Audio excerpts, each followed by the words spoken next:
इति प्रविश्य अभिहतः द्विजन्मना मनोगतं सा न ससाक संसितम् अथो वैश्यां परिपार्श्ववर्तीनां विवर्तित अंजन नेत्रम अक्षत।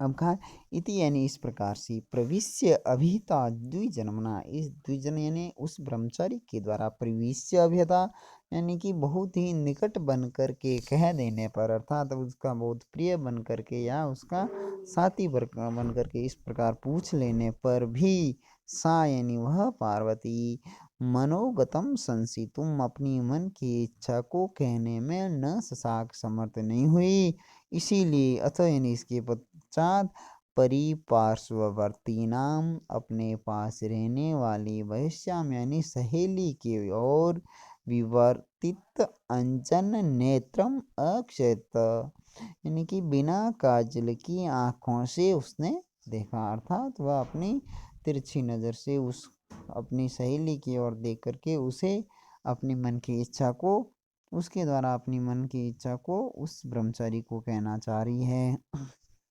सखी तदीया तमुवाच वर्णिनम निबोध साधु तव चेत कोतुलम यदर्थ अम्भोजम उष्णवारणम कृतम तप साधनम एतया वपु।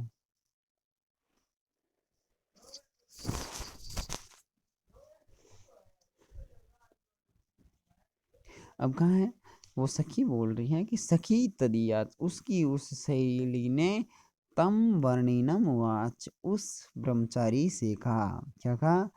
निबोध साधु, निबोध यानी जानो, साधु यानी भले हे साधु आप भली प्रकार से जानो, तव चेत कौतूहलम यदि आपको उत्सुकता है तब निबोध यानी कि जानो, क्या जानो, तो कहा यदर्थम जिसके लिए अंबुजम उष्ण वारणम कृत, जिसके लिए इसने अंबुजम यानी कमल को उष्ण वारणम यानी कि छाता बना करके तप साधनम एतया वपु इस शरीर से तपह साधनम इस शरीर को इसने तपस्या का साधन बनाया। जिस प्रकार मनुष्य गर्मी के बचने के लिए यदि छाते का इस्तेमाल करते, मनुष्य गर्मी से बचने के लिए छतरी का इस्तेमाल करता है, यदि वह छतरी कमल के पंखुड़ियों से बने हो तो वह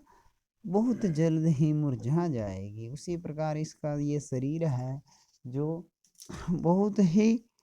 कोमल है और यह पार्वती इस कोमल शरीर से कठोर तपस्या का साधन बना रही है। पुनः वापस से देख लें कि तदीया सखी उसकी वह शैली तम वर्णिनम वाच उस ब्रह्मचारी से कहा, सखी ने उस ब्रह्मचारी से कहा कि हे साधु तव चेत कोतूलम यदि तुम्हें कुछ उत्सुकता है तो निबोध यानी जानो कि यद अर्थम जिसके लिए उष्ण अंबुजम उष्ण वारणम एवं कमल को छाते के रूप में इस्तेमाल करने के समान इस पार्वती के द्वारा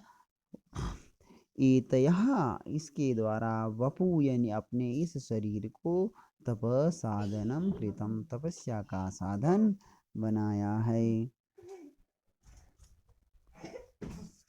इयं महेंद्र प्रभृतीन अधिश्रिय चतुर्दिग ईशानम औमित्यमानिनी अरूपहार्यम मदनस्य निघ्रात पिनाक पाणिम पतिम आप्तुम इच्छति। कि इयम यानी यह पार्वती महेंद्र प्रभृतीन अधिश्रेय, यह पार्वती अपने आप को महेंद्र यानी इंद्र इत्यादियों से, महेंद्र प्रभृति यानी कि इंद्र से लेकर के जितने भी सारे देवताओं हैं उनसे भी स्वयं को अधिश्रेय यानी अधिक सौभाग्यशाली मानती है। यह पार्वती स्वयं को इंद्र से भी ज़्यादा सौभाग्यशाली मानती है तथा चतुर्दिगिशानम अवमत्य और चारों दिशाओं के स्वामियों को भी तिरस्कार करके उनका भी सौभाग्य में तिरस्कार करके यह मानिनी, यह स्वाभिमानी पार्वती अरूपहार्य मदनस्य निग्रहात्। कमल मदनस्य यानी कि कामदेव के निग्रह यानी अनुकंपा के द्वारा भी अरूपहार्य तथा जिनको रूप के द्वारा भी हरण नहीं किया जा सकता, ऐसे पिनाक पाणिम अर्थात भगवान शिव को पतिम आप्तुम इच्छति, पति के रूप में प्राप्त करना चाह रही है।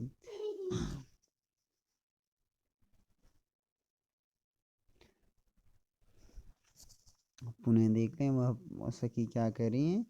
कि यह इयम मानिनी, यह जो हमारी सहेली पार्वती है वह स्वयं को महेंद्र प्रवर्तीन अधिश्रेय, महेंद्र इत्यादि देवताओं से भी अधिक सौभाग्यशाली मानती है तथा चतुर्दिशानम अवमत्य, और चारों दिशाओं के स्वामियों का भी तिरस्कार करके मदनस्य निग्रहात अरूपहार्यम कामदेव की कृपा के द्वारा भी अरूपहार्यम जिनका रूप के द्वारा हरण नहीं किया जा सकता, ऐसे पिनाक पाणी भगवान शिव को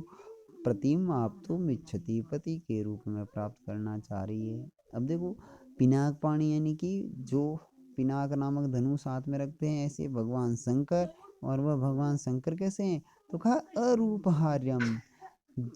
जो कि रूप के द्वारा हरण नहीं किया जा सकता, अर्थात जिनको रूप के द्वारा आकृष्ट नहीं किया जा सकता, ऐसे भगवान शंकर को पतिम आप्तुम इच्छति, पति के रूप में प्राप्त करना चाह रही है।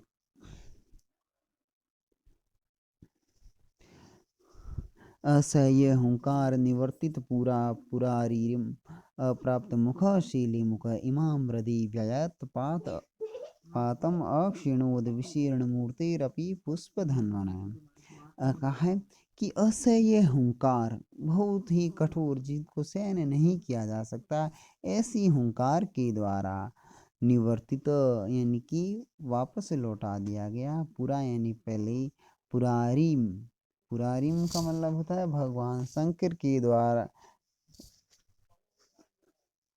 अप्राप्त शीली मुखम, यानी भगवान शंकर के यहाँ शीली मुखम, शीली मुखम का मतलब होता है कामदेव के धनुष को पूरा यानी प्राचीन समय में पुरारिम यानी भगवान शंकर के द्वारा असह्य हुंकारम, असह्य हुंकार के द्वारा निवर्तित यानी कि लौटा दिया गया। ऐसे उस शीली मुख यानी कि उस धनुष ने इमाम हृदय इस पार्वती के हृदय में व्यायत पातम अक्षिणोद, बहुत ही चौड़ा घाव, पात व्यायत यानी बहुत चौड़ा, पातम यानी कि घाव, अक्षिणोद यानी कर दिया, विशीर्ण मूर्तेर अपि पुष्पधन्वन, किसके द्वारा इतना चौड़ा घाव क्या है तो कहा विशीर्ण मूर्ति, मूर्ति रहित पुष्पधन्वन यानी कामदेव के द्वारा।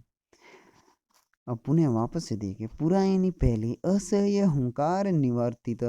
कठोर हुंकार के द्वारा लौटा देने पर पुरारिम अप्राप्त मुख, भगवान शंकर के यहाँ अप्राप्त मुखम यानी स्थान नहीं मिल जाने पर विशीर्ण मूर्तेर पुष्पधन्वन, बिना मूर्ति के कामदेव ने के शीली मुख यानी धनुष ने इमाम हृदय इसके हृदय में व्यायत पातम यानी बहुत चौड़ा घाव करके अक्षिणोत यानी कि इनको घायल कर दिया है।